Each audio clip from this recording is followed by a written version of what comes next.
সকালবেলা আল্লাহর নাম লই ফেসবুক শরীফে ঢুকলাম।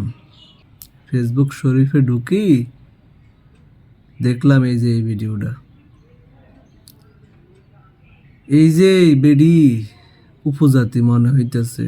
কয়দিন আগে যে এত বড় একটা খেপ দিছে, খেপটা বুঝছেননি? এই যে এই খেপ, হ্যাঁ তারাই তো এই খেপটা দিছে। এই যে বেডি দোষ দিতেছে বিএনপির উপর।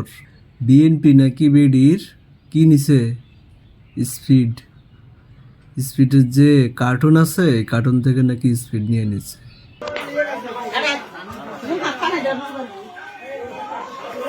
এখানে দিছে। হ্যাঁ আমি তো দোকানে, হ্যাঁ তো আমি দোকানে দেখি আবার মালগুলো পরিষ্কার করি, ওখান থেকে নিচে মারছি, দেখি যে স্পিড খোলা থাকে। স্পিড যখন খোলা তখন দেখি তারা কাগজ, তখন কাগজ কয়টা নিছে চারটা নিছে।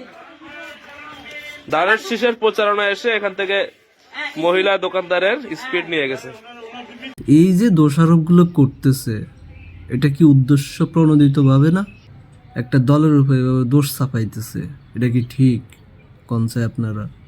আমি এখন আর মেনে নিতে পারতেছি না ভাই, আমি এখন আর মেনে নিতে পারতেছি না।